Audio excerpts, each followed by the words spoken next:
There's something about this love running through my soul. Heart when it cries, yearning and weak, passion curling toes.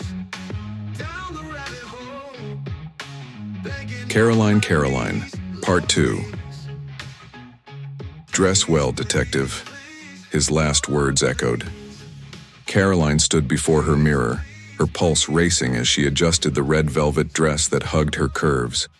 The fabric glimmered under the soft light of her apartment, complementing her dark hair that cascaded down her back. Tonight was not just any night. She was about to confront the Mink, the most dangerous man in the city. He was a master, a figure who commanded fear and respect, slipping through the shadows of society like a ghost. Caroline had spent countless hours immersing herself in his file, a 500-page dossier detailing his extraordinary ability to mimic movements, sounds, and even the abilities of others. His reputation as a master manipulator was well documented. As she looked into her own eyes, she fought against the wave of anxiety that threatened to engulf her. The Mink's piercing gaze had the power to disarm even the strongest of wills. He could read fears and desires, twisting them to intimidate and control. Caroline shook her head, trying to dispel the doubts that crept in. Focus, she reminded herself. Yet, as she leafed through her closet like a schoolgirl preparing for her first date, she couldn't shake her disturbing feeling. Why was she going to his personal establishment? Crow's Cry was more than a nightclub. It was a sanctuary for the wealthy and a trap for the unsuspecting. The average ticket sold for $500, granting entry to a world of high-priced dinners, free drinks, and alluring entertainment that masked the darker dealings beneath. The women flocked, intoxicated by the ambiance, oblivious to the secrets that thrived behind closed doors. Caroline's heart raced at the thought of stepping into the lion's den, where the line between safety and danger blurred. Her captain had finally relented to her insistence, agreeing to let her investigate the Mink. "If you're going to take him down," he said, his voice heavy with concern, "it's going to have to be from behind your desk, digging into his files. You have to promise me no one but you and I can know about this. If it reaches the Mink, it could put both our lives in danger." She nodded, determination etched on her face, knowing she was ready to take the risks that others wouldn't dare.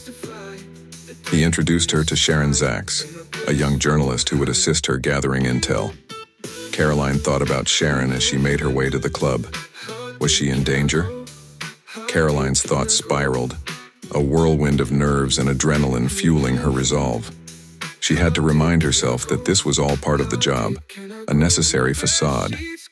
She was a detective on a mission, armed with her instincts and a hidden weapon tucked into her expensive, easy-access purse. As she approached Crow's Cry, the pulsating music seeped into her bones, a rhythmic reminder of the chaos that lay ahead. The moment Caroline crossed the threshold, she was enveloped in the intoxicating atmosphere of laughter, clinking glasses, and the faint scent of expensive cologne. Her heart raced not just from apprehension but from something deeper, a primal instinct that warned her of the danger lurking beneath the surface.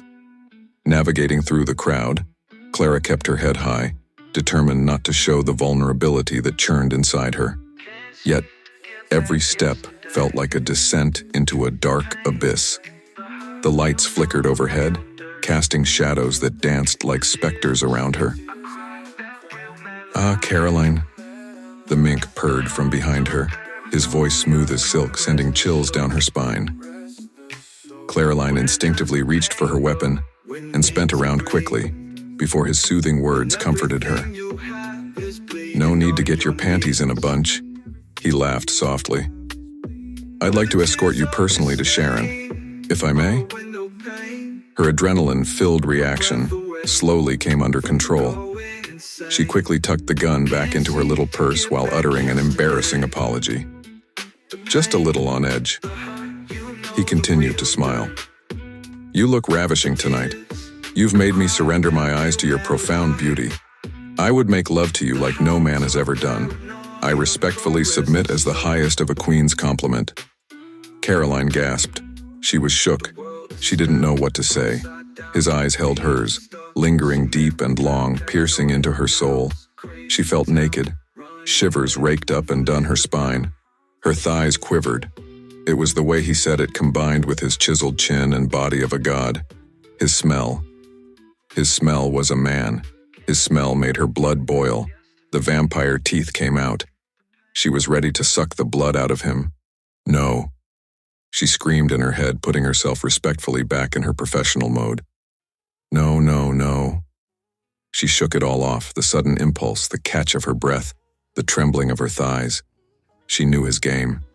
His charm was legendary. She inhaled deeply. 1, 2, 1, 2. She felt the calmness. 1, 2, 1, 2. The quivers slowly subsided. 1, 2, 1, 2. May I? He said, extending his gentlemanly arm. She thankfully took his arm and steadied herself, praying for the quivering to stop.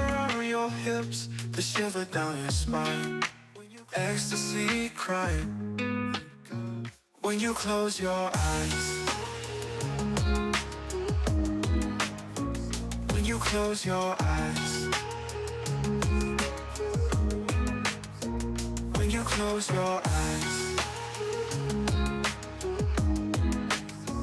When you close your eyes. Close your eyes. I'll be the heaven to your stars, the Venus to your Mars. No, I'll be there. Your wings, your hemisphere, to kiss away your tears, to soothe all your fears. I'll be the air that you need. Forever is my plea. Without my soul, I'll bleed. When you close your eyes, when you close your eyes. When you close your eyes, think of me. The smile in your eyes, the love and surprise, that sweet kiss on your lips. My hands around your hips, the shiver down your spine, ecstasy crying when you close your eyes. When you close your eyes. When you close your eyes. When you close your eyes.